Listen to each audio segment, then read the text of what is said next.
再變翻5次啦，可能幾飛啦。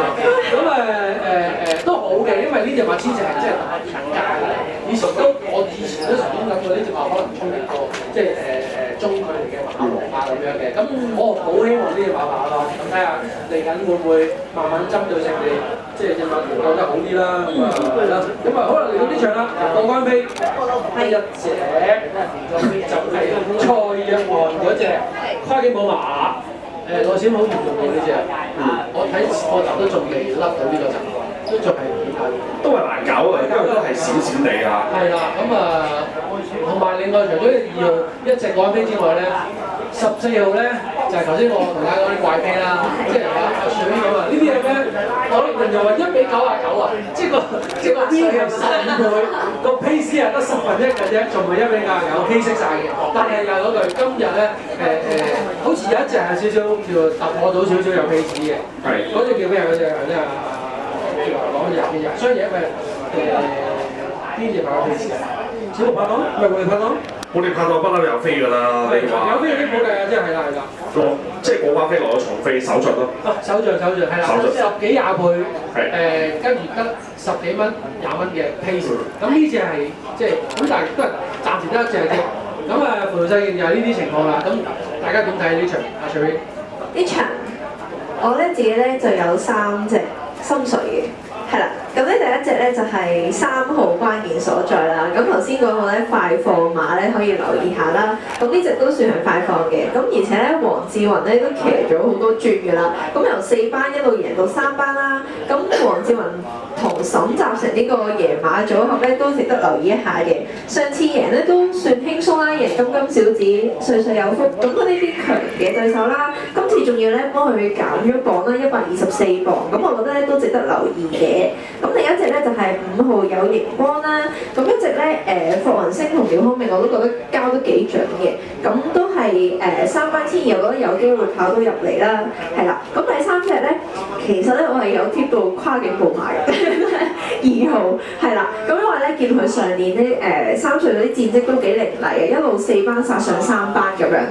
咁今次一出咧都贏咗場3班千二咁樣，咁我覺得呢隻咧我都有留意一下嘅，係啦。咁暫時就係2、3同5啦，我嘅4嘅心水。2、3、5就你嘅選擇。係冇錯。光係比較冷少少咯。我自己咧就如果跑馬咧，我習慣中意咧積嘅形勢咧就好重要。咁頭先斷唔斷咧，一定真係老虎都要揀翻啲前置馬啦。咁啊，首先揀第一隻咧。14號馬扶搖世勁啦，試集泥地集係勁嘅。咁我睇翻咧，佢其實草集咧，佢跑得好嘅，從化咧試過都唔錯喎。我覺得咁輕磅，唔好諗啦，新鮮感，跑草地擺前輕磅，搏一搏，搏埋啊練馬師黃阿輝哥添有6倍，跟住就要再揀啲前置馬嘅。幸運堂啦，試集擺前邊嘅，可以睺一睺佢。另外就係隻耀寶，不利跑線幾次形勢都輸咗，今次啊我搏佢翻嚟啦。咁啊用個好騎師，唔係叫好騎師啊，好多人都唔係好中意。用個叫冠軍騎師啦嚇，潘頓啊，咁排咗3檔，但係佢係後上啊，我覺得就擺前走嘅馬着數少少。84我就優先選擇啦，咁我就14號做膽㗎啦呢一場賽事，即係積極形勢。頭先冇能冇膽跑咧，好肯定一樣嘢咧，前置真係着數，因為信心星都係緊頂唔到個第3嘅，但係風雲武士喺佢後邊，前嗰幾段好快，咁都唔斷嘅話咧，後上馬都係手機標霸㗎嘛，咁我覺得前面嘅着數太大啦，咁啊真係播隻輕磅14個馬扶搖世勁。咁樣阿媽有冇補充啊？有補充有充緊電。後上嚟緊。咁呢場咧就我自己睇個形勢上咧就都比較得意嘅。點解咧？呢場咧有上過名或者贏過嘅1000米路程咧，得1、2、3、4呢4隻嘅啫。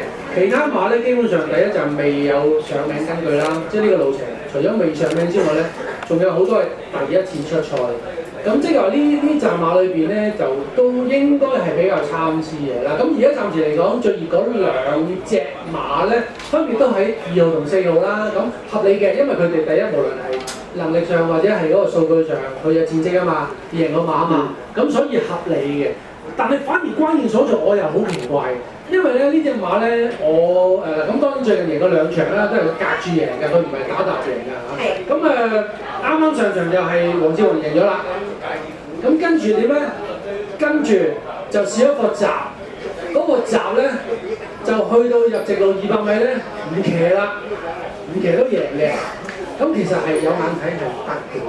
咁但係點解會冇飛咧？連飛都冇咧？呢下我有少少窒死。阿沈集成今日冚咗旗。係啦，佢冚旗呢個馬會冚，但我又想講，因為黃志宏今日全日淨係出一隻，就係呢一隻嘅啫，即係佢騎呢隻，佢全日等呢隻，騎完就收工㗎啦。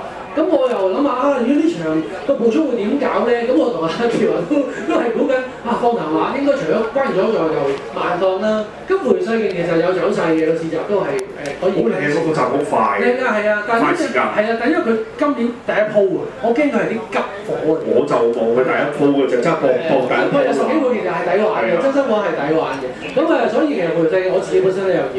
咁但係咧，我另外一個諗法就係，如果關鍵所在嗰個。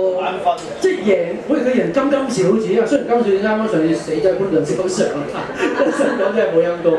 即係但係咧，其實我估，咦會唔會佢淨係出一隻阿徒弟幫師傅做步速咧？我就諗緊佢就出三軍勇將。咁三軍勇將其實近呢幾次都跑多個 pace 咧，我覺得呢隻馬係。又係開始大熟嘅時候嚟嘅，咁但係今次咧就好衰唔衰就佢唔知點解叫咁可能真假就揀個潘排位出嚟。我自己咧就真係我唔想揀嘅，但係我覺得隻馬係有嘅。咁如果呢場馬可能淨係得3同14會放頭嘅話咧，咁三軍勇將應該係守3、4位。咁睇下佢抽個10檔。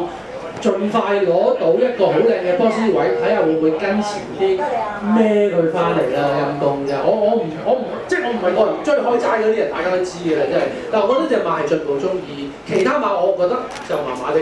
幸運頭就琴日就開始好早嘅時候，基本上係熱門嚟㗎啦。尋日已經熱㗎啦。係啊。我唔知佢熱喺邊度。佢熱喺個閘位跟到前啦。跟到前。灌注到嘅。係，咁但係就即係你初上即係第一次叫做3班插班，你要考驗咯。好少可你個閘話跟前就可以即刻上命，呢個基數我自己覺得比較少。我就搏形勢㗎咋，乜都唔搏啊，搏形勢㗎咋。因為開心馬冇得上次佢跑翻跑線嘅，後上就追一段啦。咁今次嘢有飛㗎啦，10倍 win 28蚊 pace，我真係偏熱嘅呢一馬。係。咁其實我哋都即係講咗咁多嘅資訊啦，咁跨境寶馬嘅唔好處啊，大家都知啊！呢隻馬上季內閃得好嚴重，閃多啲嘅希望好似啊！18蚊 pace， 23蚊 win 啊！你買大家都好憎啊！錯啊！呢隻馬呢架寶馬喎，唔係啊！如果有呢啲馬喺度咧，好㗎，你買第二啲馬嘛，有飛㗎。我絕對同意嘅。咁我呢場我哋都即係個範圍大概都係啦。即係如果你話新馬或者係插班嗰啲馬咧，暫時我哋都係即係阿傑比較中意睇好似7同或者8號比較好啲係咪？其他馬都未係太好嘅。咁同埋好，但係啲飛又回得比較急啲嘅，即係臨場又回得急啲。頭先過關飛前咧，佢啲位置飛都似20零蚊嘅咋。如果37 21蚊9倍 win 21蚊 pace， 優惠到13倍 win 37蚊 pace， 係啊。好唔緊要。扶搖世紀啱啱有一轉 win 咧，15倍打到11倍啊！都收到你嘅資訊㗎啦，傑華。應該喺現場阿輝哥聽到啊。OK， 好啦，咁我哋都總結下啦。好啊。係啦，我就膽粗粗試，俾次機會隻三軍勇將，我唔俾機會潘大榮。睇下方家柏可唔可以呢個位置孖寶啊過到關啦？咁我揀隻形勢應該會賺到嘅扶搖世勁啦。臨場行圈唔急㗎，咁希望放到翻嚟啦。金城江有賠率啊嘛，但係一陣飛咧，唔係我打嘅，阿輝哥打嘅。咁啊11倍 win 19蚊 pace 啊，我覺得嗱你選擇啦。你就打㗎啦。OK， 好啊，咁啊，已經講咗埋你嘅3隻。我哋2、3、5號。好，係啦，咁就係呢個範圍我哋嘅選擇啦。咁啊，祝大家繼續贏多啲，贏多啲。Thank you，Thank you。Thank you。